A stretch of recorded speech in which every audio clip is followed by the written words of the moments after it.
வணக்கம். நீங்கள் இணைந்திருப்பது டான் தொலைக்காட்சியின் இரவு நேர பிரதான செய்திகளோடு.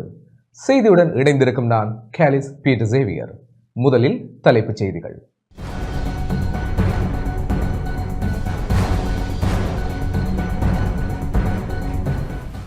பயங்கரவாத தடை சட்டம் ஏன் இன்னும் அமுலில் காணப்படுகின்றது என எதிர்க்கட்சித் தலைவர் கேள்வி. மியான்மரில் இருந்து லட்சக்கணக்கானோர் நாட்டிற்கு வருகை தர உள்ளதாக பொதுமக்கள் பாதுகாப்பு அமைச்சர் தகவல். தனியார் பஸ் உரிமையாளர்களின் வேலைநிறுத்த போராட்டம் கைவிடப்பட்டது. திருகோணமலை வட்டவான் பிரதேசத்தில் தொல்லியல் திணைக்களத்தின் நில அபகரிப்புக்கு எதிராக ஆர்ப்பாட்டம். அரசியல் கைதிகளின் விடுதலையை வலியுறுத்தி முல்லைத்தீவில் கையெழுத்து போராட்டம். வாக்குறுதிகளை நிறைவேற்றுமாறு கோரி கொழும்பில் ஆர்ப்பாட்டம். பனாமா கால்வாயையும் கிரீன்லாந்தையும் கைப்பற்றப் போவதாக டொனால்ட் ட்ரம்ப் மீண்டும் தெரிவிப்பு.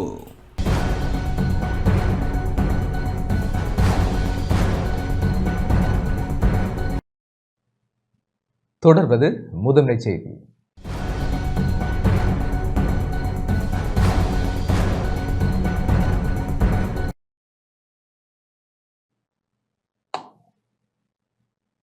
பயங்கரவாத தடை சட்டம் ஏன் இன்னும் அமலில் காணப்படுகிறது என எதிர்க்கட்சித் தலைவர் சஜித் பிரேமதாச சபையில் இன்று கேள்வி எழுப்பினார். எதிர்க்கட்சியில் இருந்தபோது தாம் எதிர்த்த பயங்கரவாத தடை சட்டம் ஏன் இன்னும் அமலில் காணப்படுகிறது என எதிர்க்கட்சித் தலைவர் சஜித் பிரேமதாச கேள்வி எழுப்பியுள்ளார். பயங்கரவாத தடை சட்டம் தொடர்பில் நிலையியற் கட்டளை 27 கீழ் இன்று நாடாளுமன்றத்தில் அரசாங்கத்திடம் கேள்வி எழுப்பும் போதே அவர் இவ்வாறு தெரிவித்தார். පුද්ගලින් පැය 72ක කාලයක් රඳවා ගැනීම සම්බන්ධයෙන් රජය දරනු ලබන මතය කුමක්ද? ඒ සඳහා அப்போது நாட்டில் இருந்த பிரிவினைவாத பயங்கரவாதத்தை கட்டுப்படுத்தவே பயங்கரவாத தடை சட்டம் 1979 தற்காலிக சட்டமாக இயற்றப்பட்டது. 3 தசாப்த கால உள்நாட்டு யுத்தம் முடிவடைந்து 15 வருடங்களுக்கு மேலாகியும் இந்த சட்டத்தை அமலாக்கும் விடயத்தில் சிக்கல்கள் ஏற்பட்டுள்ளன. தற்போது இந்த சட்டத்தை பயன்படுத்தி அரசியல் எதிர்கருத்து கொண்டோர், அரசுக்கு எதிரான போராட்டங்கள், வேலை நிறுத்தங்களில் ஈடுபடுவோர் மற்றும் ஊடகவியலாளர்களையும் ஒடுக்கும் நடவடிக்கைக்கு பயன்படுத்தப்பட்டு வருகின்றன. இதன் காரணமாக இலங்கை கையொப்பமிட்ட மற்றும் அதற்கு கட்டுப்பட்ட சர்வதேச சட்டங்கள் தொடர்பிலும் முரண்பாடு ஏற்பட்டுள்ளது. தற்போதைய அரசாங்கத்தில் அங்கம் வகிக்கும் உறுப்பினர்கள் பயங்கரவாத தடை சட்டத்திற்கு எதிராக நாடாளுமன்றத்திலும் வெளியிலும் கருத்து தெரிவித்திருந்தமையால் இந்த சட்டத்தை இரத்து செய்வதா அல்லது அதற்கான திருத்தத்தை கொண்டு வருவதா என்பது குறித்தான தமது நிலைப்பாட்டை தெளிவுபடுத்த வேண்டும்.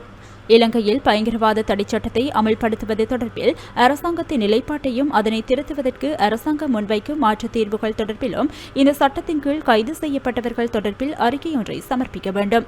மேலும் இந்த சட்டத்தின் கீழ் கைது செய்யப்பட்டவர்கள் மீது எடுக்கப்பட்ட நடவடிக்கைகள் குறித்தும் 72 மணி நேரம் தடுப்பு காவலில் வைப்பது தொடர்பாக அரசாங்கத்தின் கருத்து தொடர்பிலும் இந்த சட்டத்தின் கீழ் வாரண்ட் இல்லாமல் கைது செய்வது உள்ளிட்டவை குறித்தும் கேள்வி எழுப்பிய எதிர்க்கட்சித் தலைவர் சர்வதேச மனித உரிமைகள் நியமங்களின்படி இதனை நடைமுறைப்படுத்த அரசாங்கம் நடவடிக்கை எடுக்குமா? මාත්‍යවරයා වෙත පුළුල් අභිමතානුසාරී බලයක් පවරා ඇති බව රජය පිළිගන්නේ. එසේනම් ඒ සඳහා සංශෝධනයක් ගෙනීමට රජය කටයුතු කරන්නේ. මෙම පනත යටතේ වරෙන්තු රහිතව පුද්ගලයන්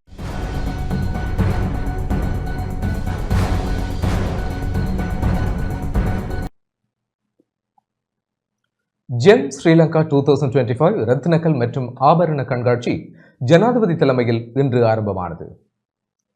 ஜெம் ஸ்ரீலங்கா 2025 ரத்னக்கல் மற்றும் ஆபரண கண்காட்சி ஜனாதிபதி அனுரகுமார் திசநாயக்க தலைமையில் இன்று காலை சினமன் பெந்தோட்ட பீச் ஹோட்டலில் ஆரம்பமானது.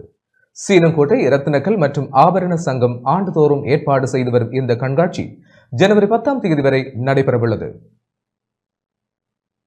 ஜெம் ஸ்ரீலங்கா 2025 ரத்னக்கல் மற்றும் ஆபரண கண்காட்சியை ஆரம்பித்து வைத்த ஜனாதிபதி கண்காட்சி கூடங்களை பார்வையிட்டதோடு ரத்னக்கல் தொழில்துறையினர் எதிர்கொள்ளும் பிரச்சினைகள் குறித்தும் சிநேகபூர்வமாக கலந்துரையாடினார்.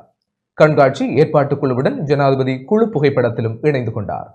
இவருட ஜெம் ஸ்ரீலங்கா 2025 ரத்னக்கல் மற்றும் ஆபரண கண்காட்சியானது 103 கண்காட்சி கூடங்களை உள்ளடக்கியதுடன் அதிகளவான உள்நாட்டு மற்றும் வெளிநாட்டு கொள்வனவாளர்கள் இதில் இணைந்து கொண்டமை விசேட அம்சமாகும்.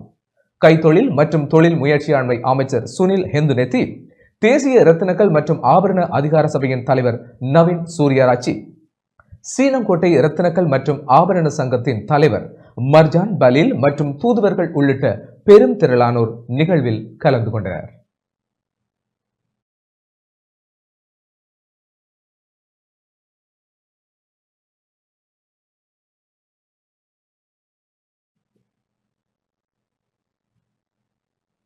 சுற்றுலா விசாவில் நாட்டிற்கு வருகை தந்து வியாபார நடவடிக்கைகளில் ஈடுபடுவதற்கு அனுமதி இல்லை என பிரதமர் தெரிவித்துள்ளார். சுற்றுலா விசாவில் நாட்டிற்கு வருகை தந்து வியாபார நடவடிக்கைகளில் ஈடுபடுவதற்கான அனுமதி எதுவும் வழங்கப்படவில்லை என பிரதமர் கலாநிதி ஹரணி அமரசூரிய தெரிவித்துள்ளார். நாடாளுமன்றம் இன்று சபாநாயகர் கலாநிதி ஜகத் விக்ரமரத்ன தலைமையில் கூடியது. இதன்போது எதிர்க்கட்சியின் நாடாளுமன்ற உறுப்பினர் முஜிபுர் ரஹ்மானால் எழுப்பப்பட்ட வாய்மூல வினாவுக்கான கேள்வி நேரத்திலேயே அவர் இதனை தெரிவித்துள்ளார்.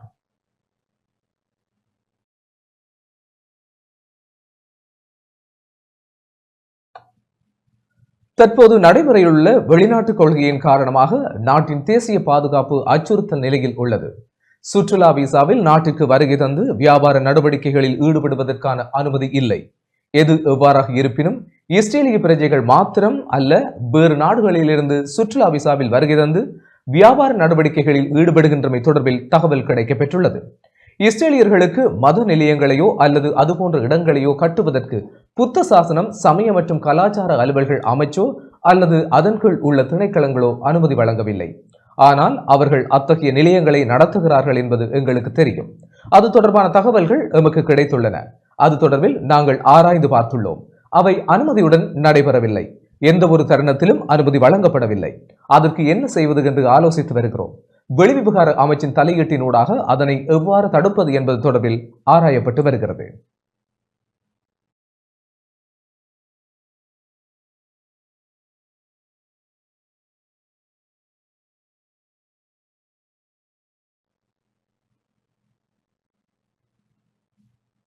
மியான்மரிலிருந்து லட்சக்கணக்கிலானோர் நாட்டிற்கு வருகை தரவுள்ளதாக பொதுமக்கள் பாதுகாப்பு அமைச்சர் ஆனந்த விஜயபால தெரிவித்துள்ளார். மியான்மரிலிருந்து மேலும் லட்சக்கணக்கிலானோர் நாட்டிற்கு வருகை தரவுள்ளமை புலனாய்வு தகவல்களின் ஊடாக தெரிய வந்துள்ளதாக பொதுமக்கள் பாதுகாப்பு அமைச்சர் ஆனந்த விஜயபால தெரிவித்துள்ளார். நாடாளுமன்றம் இன்று சபாநாயகர் கலாநிதி ஜகத் விக்ரமரத்ன தலைமையில் கூடியது. இதன்போது சபையில் உரையாற்றிய போதே அவர் இதனை தெரிவித்துள்ளார்.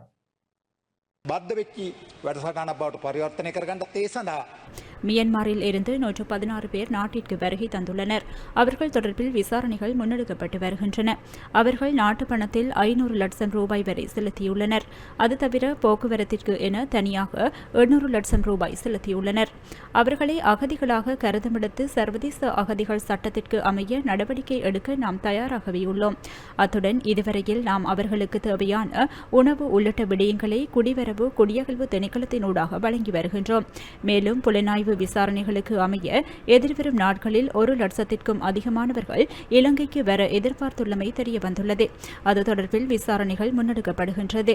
மனித உரிமைகள் ஆணைக்குழுவிற்கும் சுகாதார பரிசோதனைகளை அடுத்து அவர்களை பார்வையிட வாய்ப்பளிக்கப்பட்டுள்ளது. அதேபோன்று ஏனைய நிறுவனங்களுக்கும் அவர்களை பார்வையிட அனுமதி வழங்கப்பட்டுள்ளது.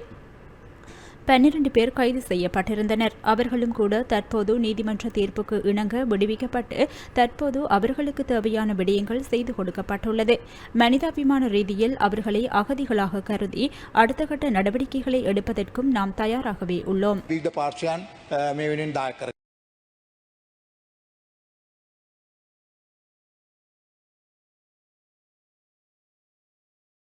வேலை நிறுத்த போராட்டம் கைவிடப்பட்டது. இலங்கை தனியார் பஸ் உரிமையாளர்களால் இன்று நள்ளிரவு நடத்தப்படவிருந்த வேலைநிறுத்த போராட்டம் கைவிடப்பட்டுள்ளது. கொழும்பில் இன்று இடம்பெற்ற ஊடகவியலாளர் சந்திப்பின் போது அச்சங்கத்தின் தலைவர் கெமுனு விஜயரத்ன இது தொடர்பில் அறிவித்தார். අපි අද මධ්‍යම රාත්‍රියේ සිට බස් ධාවනයෙන් ඉවත් වෙන්න තමයි සැලසුම් කරලා තිබුණේ. මේක ලංකාව පුරාම බස් ධාවනයෙන් ඉවත් වෙන්න සැලසුම් කරලා තිබුණා. උතුරු නැගෙනහිරත් එක්ක. கிளீன் ஸ்ரீலங்கா வேலை திட்டத்தின் கீழ் தனியார் பஸ்களை கட்டுப்படுத்தும் நோக்கில் போலீசார் நடந்து கொள்வதற்கு எதிர்ப்பு தெரிவிக்கும் வகையில் நாம் வேலை நிறுத்த போராட்டத்தில் ஈடுபட தீர்மானித்தோம். வடக்கு கிழக்கு உட்பட நாட்டின் அனைத்து பகுதிகளிலும் இதற்கான ஏற்பாடுகள் செய்யப்பட்டன. இது தொடர்பில் பதில் போலீஸ் மா அதிபர் பிரியந்த வீரசூரியவுடன் இன்று கலந்துரையாடல் இடம்பெற்றது. அந்த கலந்துரையாடல் சாதகமாக அமைந்திருந்த காரணத்தினால் போராட்டத்தை தற்காலிகமாக கைவிட தீர்மானித்தோம். நாட்டின் மொத்த தேசிய உற்பத்தியில் 12 வீதமான பங்களிப்பை தனியார் பஸ்கள் வழங்குகின்றன. மேலும் கடந்த 5 வருடங்களில் பஸ்களுக்கான இறக்குமதிக்கு அனுமதி மறுக்கப்பட்டுள்ளது. இந்நிலையில் பஸ்களை புதுப்பிப்பதற்கு பல்வேறு செயல்முறைகள் கையாளப்பட்டன. அவற்றில் அவசியமற்ற உபகரணங்கள் சில பொருத்தப்பட்டுள்ளன. எனினும் அவற்றை முறைப்படுத்துவதற்கான ஒழுங்குமுறை உண்டு. அதற்காக கால அவகாசத்தை வழங்குவதாக பதில் போலீஸ் மா அதிபர் உறுதியளித்தார். அத்துடன் தனியார் பஸ் உரிமையாளர்கள் எதிர்நோக்கும் பிரச்சினைகள் குறித்தும் நாம் கலந்துரையாடினோம். திருகோணமலை வெறுகல் பிரதேச செயலாளர் பிரிவில் உள்ள வட்டவான் பிரதேசத்தில் தொல்லியல் திணைக்களத்தின் நில அதிகரிப்புக்கு எதிராக ஆர்ப்பாட்டம் ஒன்று முன்னெடுக்கப்பட்டுள்ளது. திருகோணமலை வெறுகல் பிரதேச செயலாளர் பிரிவில் உள்ள வட்டவான் பிரதேசத்தில் தொல்லியல் திணைக்களத்தினால் நில அபகரிப்புக்கு எதிர்ப்பு தெரிவித்து பொதுமக்கள் இன்று ஆர்ப்பாட்டத்தில் ஈடுபட்டனர். வெறுகல் வட்டவான் பகுதியில் திருகோணமலை மட்டக்களப்பு பிரதான வீதியின் அருகே கடந்த திங்கட்கிழமை மாலை தொல்லியல் திணைக்களத்தினால் வட்டவான் தொல்லியல் நிலையம் என குறிப்பிட்டு பெயர் பதாகை ஒன்று நடத்தப்பட்டுள்ளது. இதற்கு எதிர்ப்பு தெரிவித்து தொல்லியல் எனும் பெயரில் நில அபகரிப்பு இடம்பெறக்கூடாது என்பதை உறுதி செய்யுமாறு மக்கள் எதிர்ப்பு ஆர்ப்பாட்டத்தில் ஈடுபட்டனர். தொல்லியல் என பதாகை போடப்பட்ட வட்டவான் பகுதியிலிருந்து வெறுகல் பிரதேச செயலகம் வரை பேரணியாக சென்று ஆர்ப்பாட்டம் முன்னெடுக்கப்பட்டது. ஆர்ப்பாட்டத்தில் ஈடுபட்டோர் வேண்டும் வேண்டும் நீதி வேண்டும், தொல்லியல் சட்டம் தமிழருக்கு மட்டுமா, அழிக்காதே அழிக்காதே, விவசாயத்தை அழிக்காதே, வேண்டாம் வேண்டாம், விகாரை வேண்டாம் போன்ற வாசகங்களை ஏந்தியும் கோஷங்களை எழுப்பியும் எதிர்ப்பில் ஈடுபட்டனர். ஆர்ப்பாட்டத்தில் ஈடுபட்ட மக்கள் வெறுகல் பிரதேச செயலகத்திற்கு சென்று தமது கோரிக்கைகள் அடங்கிய மகஜரை வெறுகல் பிரதேச செயலாளர் MAM அனஸிடம் கையளித்தனர். இங்கு தொல்லியல் திணைக்களத்தின் சேனனுவருக்கான பொறுப்பதிகாரி பூனா கிருஷாந்தவும் பிரசன்னமாக இருந்தார். இதேவேளை தொல்லியல் என போடப்பட்டிருந்த பதாதை குறித்து அந்த இடத்திலிருந்து நேற்றிரவு இனம் தெரியாதவரால் அவை அகற்றப்பட்டுள்ளமையும் குறிப்பிடத்தக்கது. இது ஒரு குழப்பத்துக்கான தமிழர் பிரதேசத்தில் இனவாதத்தை தூண்டுற குழப்பத்துக்கான காரணமாக என்றும் தமிழர்களுக்கு அச்சம் எழும்பியுள்ளது.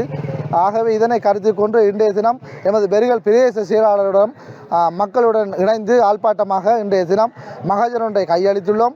வெறுகல் பிரதேசத்தினுடைய தமிழர் வாழும் பூமிகள் அடிக்கடி அபகரிப்பு பட்டுள்ளது. ஆகவே இதனை கருத்தில் கொண்டு பிரதேச செயலாளர் பெரிய மட்டங்களுடன் கதைத்து எங்களுக்கான ஒரு முடிவை எடுத்து தருவார் என்ற நம்பிக்கையுடனும் மகஜரை கையளித்துள்ளோம். இலங்காப்பட்டினம் என்ற இடம் இலங்காத்துறை மோத்வாரத்திலையும் இதே மாதிரி ஒரு போட்டை போட்டு அந்த பிரதேசத்திலையும் இதே மாதிரி பிகாரைகளை அமைத்து அந்த பிரதேசங்களில் சிங்கள மக்கள் வாழ்விடங்கள் இல்லாத இடத்திலே ஒரு பிகாரையை போட்டவங்க. அதே மாதிரி எங்களது மலைநெல்லி அம்மன் கோயிலையும் விகாரை ஒன்று அமைச்சு அதிலையும் மக்களுக்கு பெரிய ஒரு அச்சுறுத்தல், அவங்கள 240 ஏக்கர் காணி சுவீகரிக்கப்பட்டுள்ளது.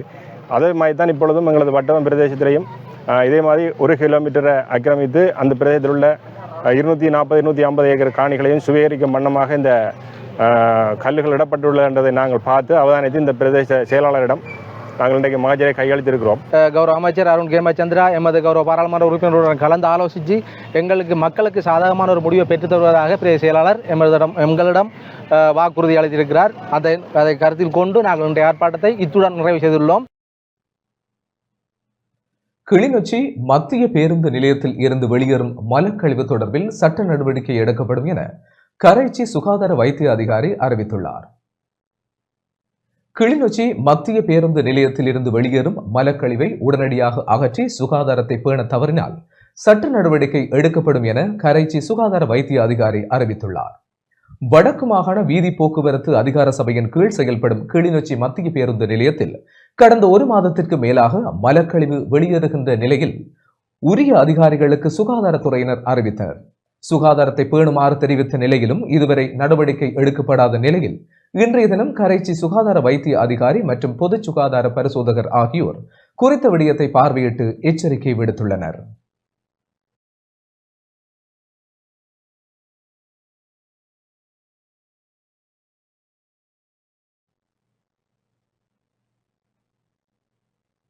படுகொலை செய்யப்பட்ட ஊடகவியலாளர் லசந்த விக்ரமதுங்கவின் 16வது ஆண்டு நினைவு தினம் இன்று அனுஷ்டிக்கப்பட்டது. சண்டே லீடர் பத்திரிகையின் ஸ்தாபகரும் ஆசிரியருமான லசந்த விக்ரமதுங்க படுகொலை செய்யப்பட்டு 16வது ஆண்டு நினைவு தினம் இன்று அனுஷ்டிக்கப்பட்டது. பொரளை பொதுமயானத்தில் உள்ள அவரது நினைவிடத்தில் விசேட பிரார்த்தனைகள் இடம்பெற்றன. இந்நிகழ்வில் லசந்த விக்ரமதுங்கவின் குடும்பத்தார், அரசியல் பிரமுகர்கள், சமூக செயற்பாட்டாளர்கள் உள்ளிட்ட பலர் கலந்து கொண்டிருந்தனர். இதன்போது நாடாளுமன்ற உறுப்பினர்களான ஹர்ஷ டி சில்வா, ரவி கருணாநாயக்க ஆகியோர் ஊடகங்களுக்கு கருத்து வெளியிட்டனர். எனது நண்பர் லசந்த படுகொலை செய்யப்பட்டு இன்றுடன் 16 வருடங்கள் நிறைவடைந்துள்ளன.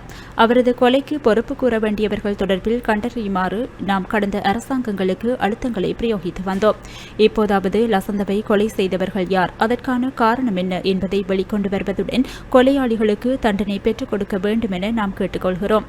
லசந்த மாத்திரமல்ல, உண்மையை பேசுவதற்கு துணிந்த எத்தனையோ ஊடகவியலாளர்கள் கொலை செய்யப்பட்டுள்ளார்கள். லசந்த உள்ளிட்ட நாட்டு மக்களுக்காக குரல் கொடுத்தோரை கொலை செய்த நபர்களுக்கு தண்டனை பெற்றுக் கொடுக்க வேண்டும். හැම රජයටම අපි විශ්වාස කරනවා අඩුම තරමේ දැන්වත් ලසන්ත මැරුවේ කවුද? ඒකට හේතුව මොකක්ද?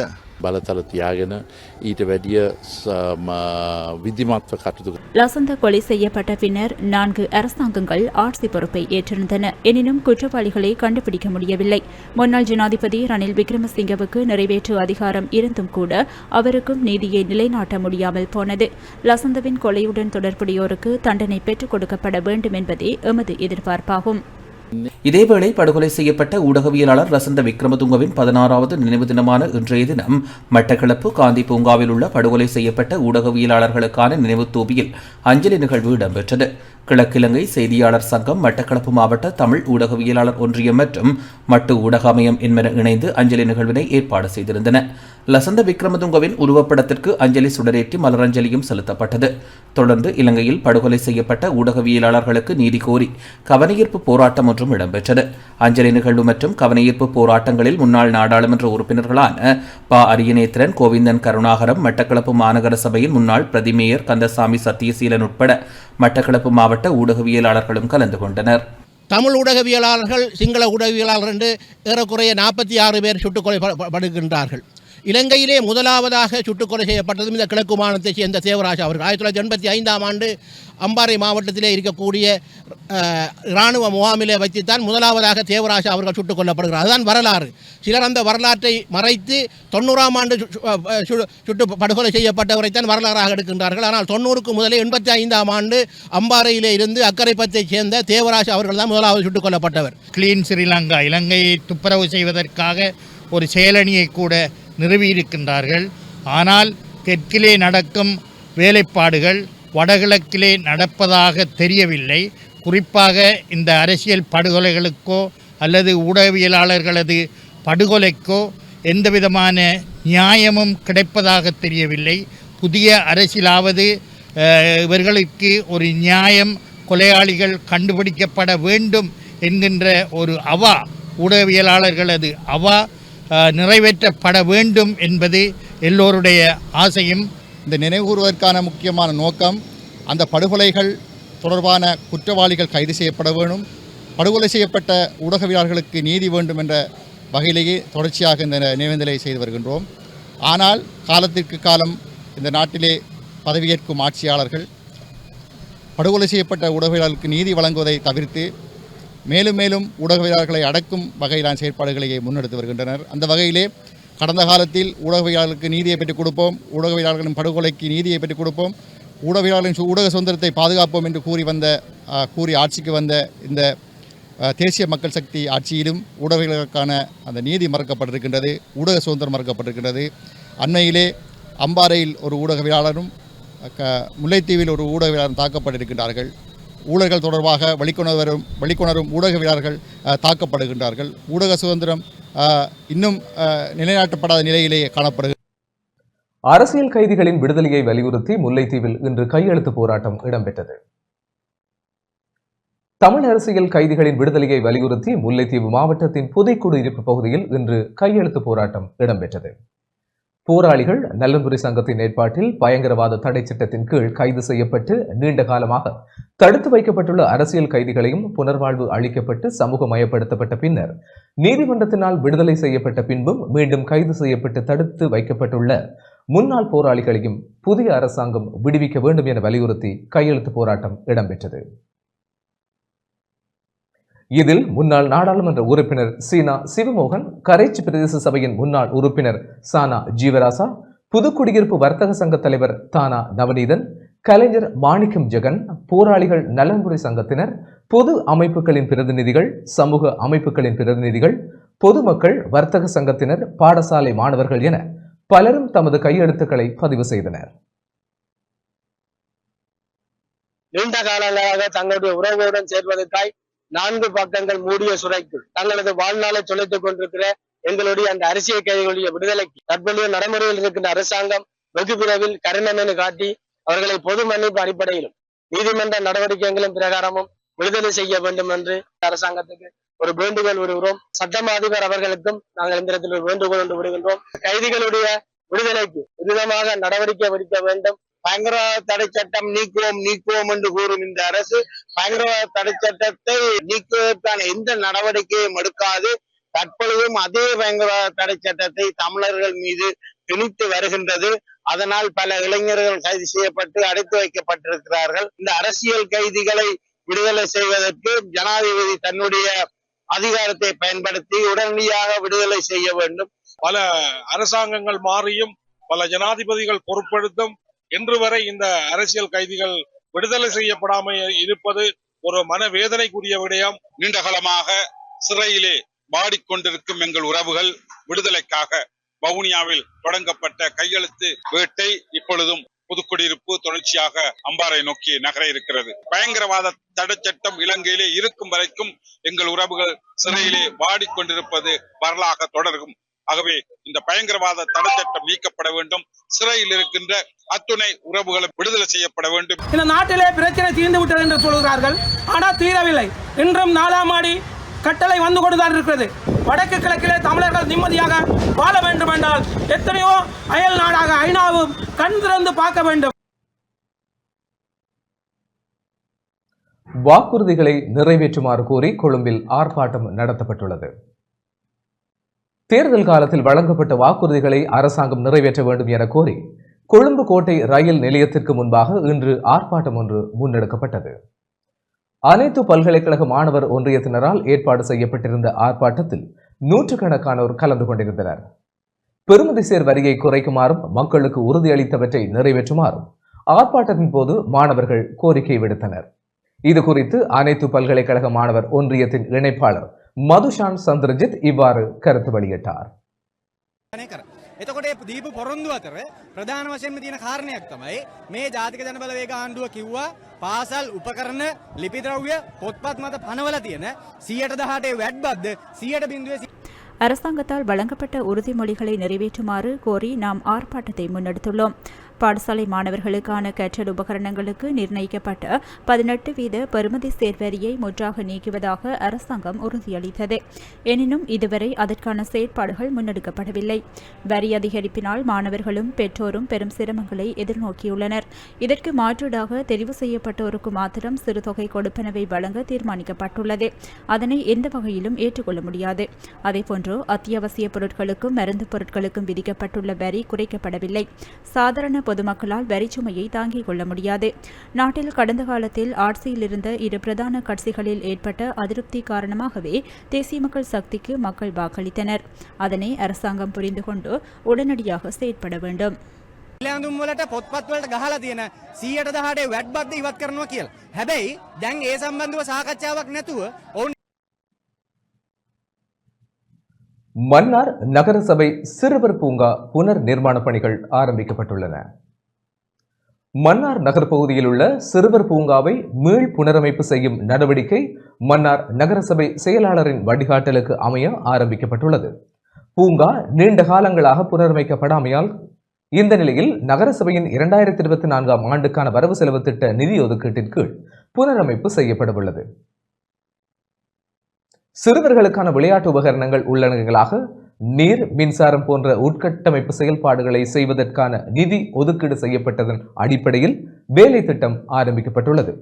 இம்மாத இறுதியில் பாவனைக்கு கையளிக்கப்பட உள்ளமையும் குறிப்பிடத்தக்கது.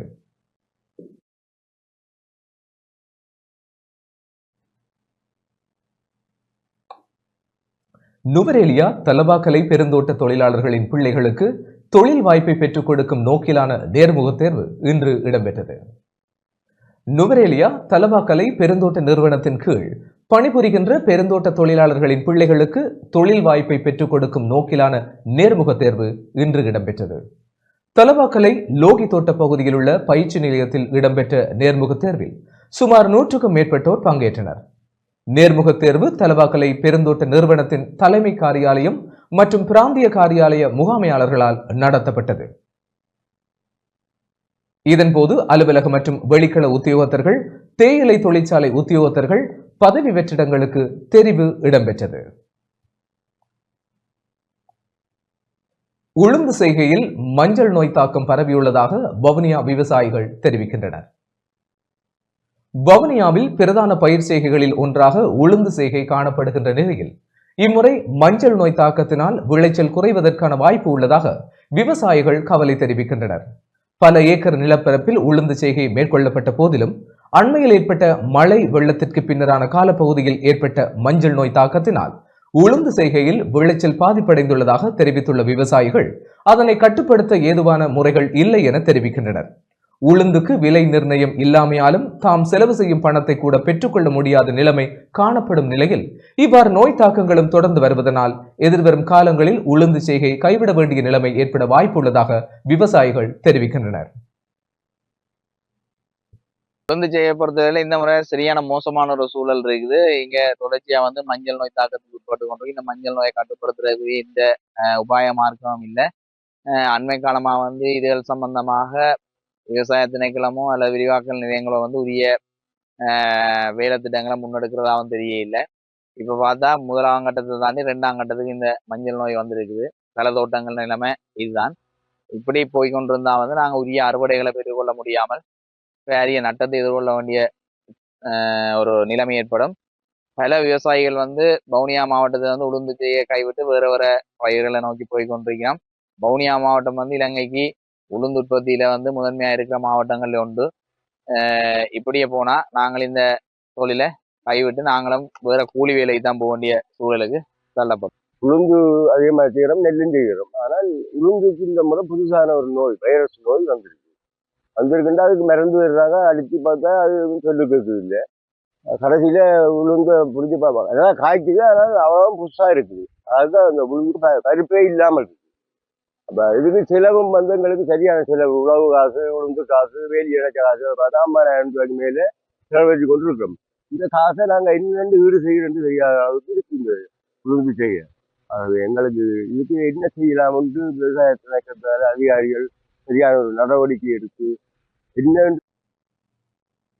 அம்பாறை ஆலியடி வேம்பு பிரதேச செயலாளர் பிரிவுக்குட்பட்ட சிரேஷ்ட பிரஜைகளின் நன்மை கருதி மெத்தையுடனான கட்டில்கள் வழங்கப்பட்டன. அம்பாறை ஆலியடி வேம்பு பிரதேச செயலாளர் பிரிவுக்குட்பட்ட சிரேஜ பிரஸ்டைகளுக்கு பிரதேச செயலக மூல சேவை பிரிவால் மெத்தையுடனான கட்டில்கள் இன்று வழங்கப்பட்டன. பிரதேச செயலக சமூக சேவை பிரிவின் முதியோர்கள் நலன் அபிவிருத்தி உத்தியோகத்தர் SM அபுல் ஹாசிமின் ஒருங்கிணைப்பில் பிரதேச செயலாளர் R திரவியராஜ் தலைமையில் இடம்பெற்ற நிகழ்வின் போது சிரேஷ்ட பிரஜைகளுக்கு கட்டில்கள் வழங்கப்பட்டன. தெரிவு செய்யப்பட்ட முதியோர்களுக்கு மெத்தையுடனான கட்டில்கள் வழங்கப்பட்டதுடன் அவற்றை முறையாக பயன்படுத்த வேண்டும் எனவும் அறிவுரை வழங்கப்பட்டது.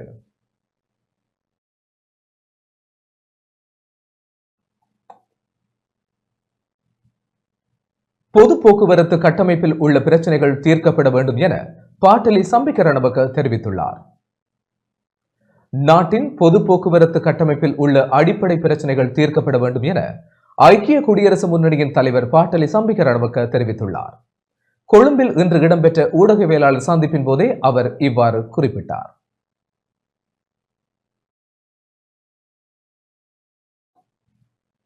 அரசாங்கம் கிளீன் ஸ்ரீலங்கா என்ற வேலை திட்டத்தை அறிமுகப்படுத்தியுள்ளது.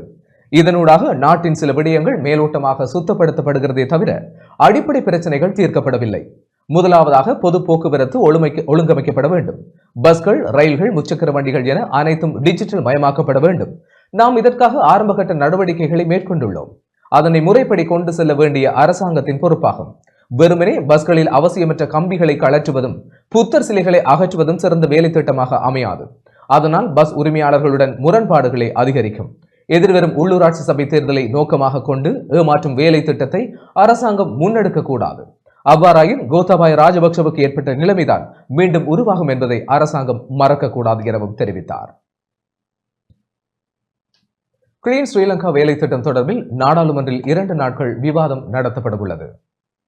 கிளீன் ஸ்ரீலங்கா வேலை திட்டம் தொடர்பில் எதிர்வரும் 21 மற்றும் 22ஆம் தேதிகளில் விவாதத்திற்கான சந்தர்ப்பத்தை வழங்க எதிர்பார்த்துள்ளதாக பிரதமர் ஹரணி அமரசூரிய தெரிவித்துள்ளார்.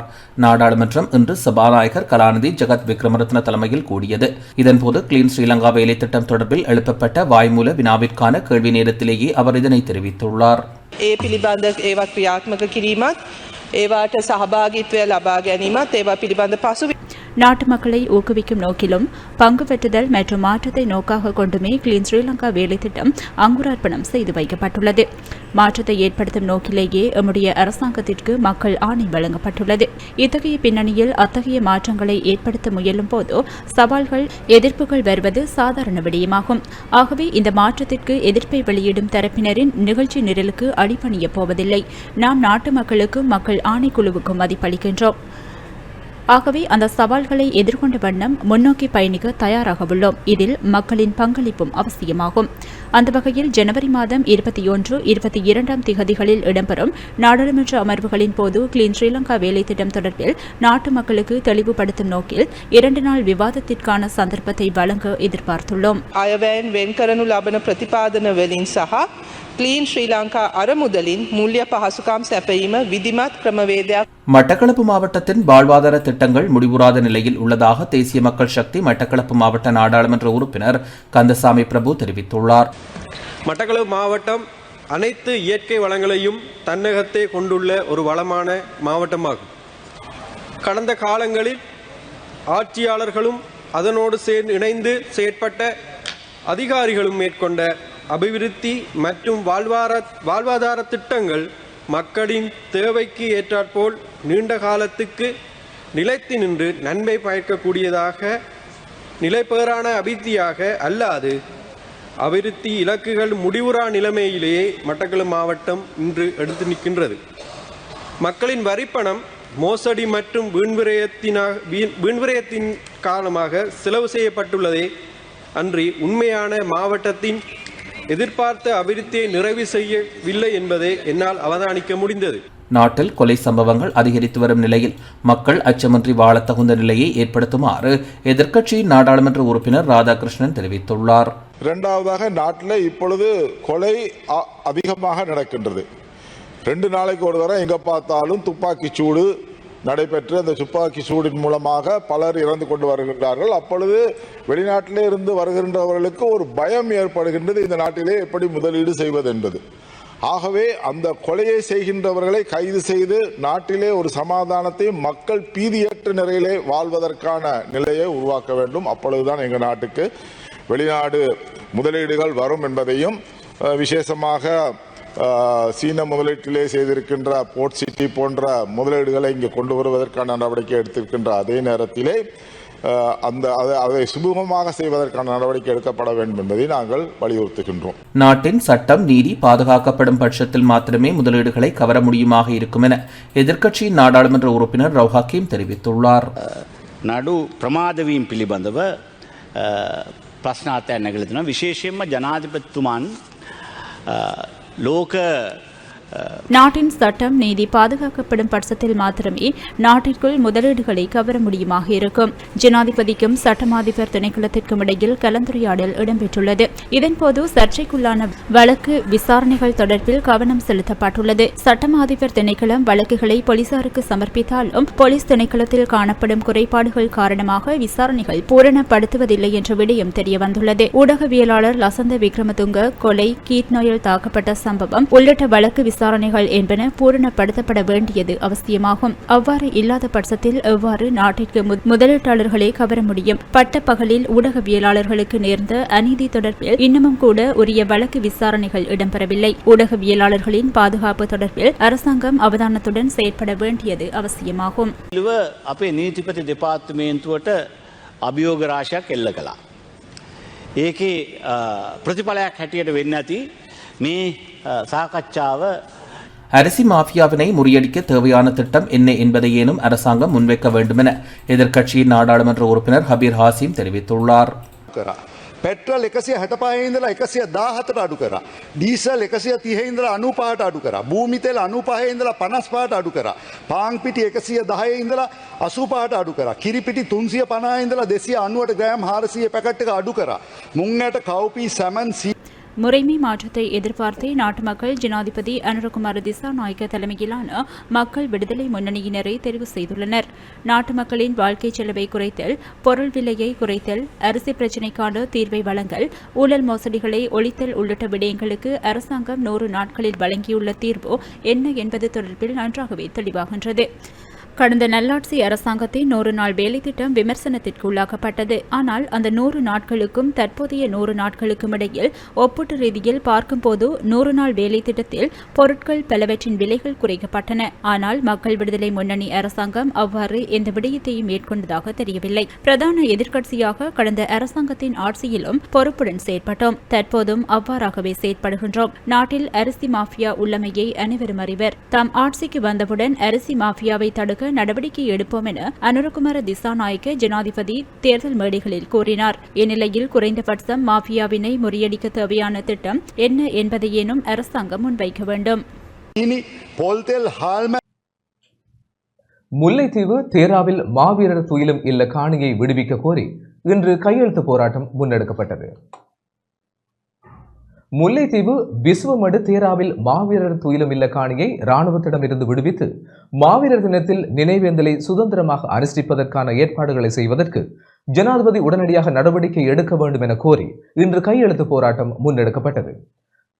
தேராவில் மாவீரர் துயிலுமில்ல பணிக்குழு உறுப்பினர்கள், மாவீரர்களின் பெற்றோர்கள், உரித்துடையவர்கள் இணைந்து துயிலுமில்ல காணி முன்பாக கையெழுத்து போராட்டத்தை முன்னெடுத்தனர். தேராவில் மாவீரர் துயிலுமில்லத்தின் காணியின் பெரும் பகுதி இராணுவத்தினரால் அபகரிக்கப்பட்டிருக்கின்றமை குறிப்பிடத்தக்கது. கடந்த ஆண்டு பொறுப்படுத்த இந்த அரசாங்கம் நினைவேந்தல்களை சுதந்திரமாக செய்வதற்கு அனுமதி வழங்கியிருந்தது. ஆனால் தற்பொழுது பல இடங்களிலே மாவீரர்களை விதைக்கப்பட்டிருக்கின்ற இடங்களிலே தற்பொழுதும் இராணுவத்தினர் இன்று வரை குடியேறி இருக்கின்றனர். அதே போன்று தேராவில் மாவீரர் துயிலும் இல்லத்திலும் இன்று வரை இராணுவத்தினர் குடியிருக்கின்றனர். நிலங்களை விடுவிப்பதற்காக பல்வேறுபட்ட போராட்டங்கள் நடைபெற்று வருகின்றன. அதே போன்று நாங்கள் இன்று இந்த இடத்தை விடுவிப்பதற்காக கையெழுத்து போராட்டம் ஒன்று ஆரம்பித்திருக்கிறோம். இந்த கையெழுத்து போராட்டமானது நாங்கள் தற்பொழுது வடமாகாணத்தினுடைய ஆளுநர் திரு வேதநாயகம் ஐயாவிடம் நேரம் கேட்டிருக்கிறோம். கையெழுத்து வாங்கின இந்த ஆவணங்களை ஆளுநர் ஊடாக ஜனாதிபதி அவர்களுக்கு சமர்ப்பிப்பதற்காக. ஆகவே அவர் எங்களுக்கு அந்த நேரத்தை ஒதுக்கி தர வேண்டும் என்றும் இந்த இடத்தில் இந்த இராணுவத்தினரை அகற்றி பெற்றோர்கள் சுதந்திரமாக இந்த நிகழ்வுகளை நடாத்துவதற்கு ஜனாதிபதி அவர்கள் எங்களுக்கு இந்த நிலத்தை ஒப்படைக்க வேண்டும் என்று தேவையாக கேட்டுக்கொள்கிறோம்.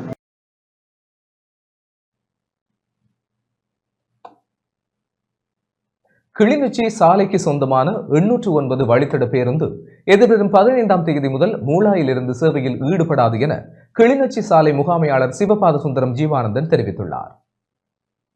இலங்கை போக்குவரத்து சபையின் கிளிநொச்சி சாலைக்கு சொந்தமான 809 வழித்தட பேருந்து எதிர்வரும் 15ஆம் தேதி முதல் மூளாயில் இருந்து சேவையில் ஈடுபடாது எனவும் யாழ்ப்பாண நகரில் இருந்து கைதடி ஊடாக சேவையில் ஈடுபடும் எனவும் கிளிநொச்சி சாலை முகாமையாளர் சிவபாத சுந்தரம் ஜீவானந்தன் தெரிவித்துள்ளார். இன்று கிளிநொச்சியில் ஊடகங்களுக்கு கருத்து வெளியிடுகையில் இவ்வாறு குறிப்பிட்டார். யுத்த காலத்துக்கு பின்னர் கிளிநொச்சி சாலை மீள ஆரம்பிக்கப்பட்டு 2010ஆம் ஆண்டிலிருந்து 809 என்ற பேருந்து வண்டியானது யாழ் பஸ் நிலையத்திலிருந்து அரச உத்தியோகத்தர் பொதுமக்களின் நன்மை கருதி சாவச்சேரி ஊடாக தனங்களப்பு பூனேரியை வந்தடைந்து பூனேரியிலிருந்து பத்தாங்கட்டை முக்கொம்பன் ஊடாக அக்கராயன் வந்தடைந்து அக்கராயனிலிருந்து கனவரன் ரோட் ஊடாக கிளிநொச்சி பஸ் நிலையத்தை அடைந்த பேருந்து வண்டியானது 2020 வரையும் நல்ல சிறந்த பொதுமக்கள் சேவையாக வினத்திறனுடன் சேவையாற்றிக் கொண்டிருந்தது. அதன் பின்னர் அரச உத்தியோகத்தர்கள் கோரிக்கை விட்டதற்கு அமைவாக பரீட்சாத்தமாக மூளாயிலிருந்து மடதனாமடம், உடும்புராய், கோப்பாய், கைதடி ஊடாக சாவச்சேரியை வந்தடைந்து சாவச்சேரியிலிருந்து வளமையான கிளிநொச்சி பஸ் நிலையத்தை வந்தடைந்த பேருந்து வண்டியானது தொடர்ச்சியாகவே அந்த பயணிகள் பஸ் வண்டியில் போதியளவு வராத காரணத்தினால் அலுவலக நாட்கள் இல்லாத நாட்களில் அச்சேவையை நிறுத்த வேண்டிய இக்கட்டான நிலைக்கு கிளிநொச்சி சாலை தள்ளப்பட்டு சனி ஞாயிறு நாட்களில் சேவை தடைப்பட்டிருந்தது. தற்போது பஸ் வண்டியானது பாடசாலை லீவு நாட்களான நீண்ட நாட்கள் வரும்போதும் அந்த பஸ் வண்டியை நிறுத்த வேண்டிய தேவை வந்துவிட்டது. பயணிகள் பஸ் வண்டிகளுக்கு பொதுமக்கள் அரசு உத்தியோகர்கள் இந்த பாத வழியிலே இந்த பஸ் வண்டியை பயன்படுத்தாத காரணத்தினால் அதன் காரணமாக அந்த பஸ் வண்டி எங்களுக்கு அதனுடைய செலவை கூட ஈடு செய்ய முடியாத அளவு வருமான குறைவு தான் ஏற்பட்டது. அதன் காரணமாக 10 ஆண்டு காலமாக வினத்திறனான சேவையாக யாழ் பஸ் நிலையத்திலிருந்து சாவைச்சேரி ஊடாக தலங்களப்பு புனேரி வழியாக முக்கொம்பன் ஊடாக அக்கராயன் வந்தடைஞ்சு கனகரம் ரோட்டுக்கு வழியாக கிளிநொச்சிக்கு வந்த பஸ் வண்டியை மீள வார 16ஆம் தேதியிலிருந்து அவ்வழியூடாக மீளவும் செயற்படுத்துவதற்கு தீர்மானிக்கப்பட்டு 16ஆம் தேதி புதன்கிழமையிலிருந்து அப்பாத வழியாகவே வந்து அடையும்.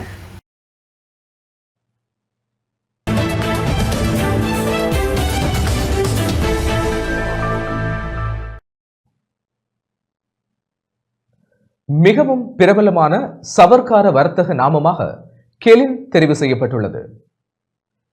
இலங்கையின் மிகவும் பிரபலமான சவர்க்கார வர்த்தக நாமமாக கெலின் தெரிவு செய்யப்பட்டுள்ளது. பினிக்கல் ஸ்ரீலங்கா மக்கள் விருது 2024 விருது வழங்கல் விழா திங்கட்கிழமை தனியார் ஹோட்டலில் மிக விமர்சையாக இடம்பெற்றது. இதன் போதே இலங்கையின் மிகவும் பிரபல்யமான சவர்க்கார வர்த்தக நாமமாக கெலின் தெரிவு செய்யப்பட்டுள்ளது. மேலும் பல்வேறு துறைகளில் சிறந்த சேவை ஆற்றிய பலரும் விருது வழங்கி கௌரவிக்கப்பட்டனர்.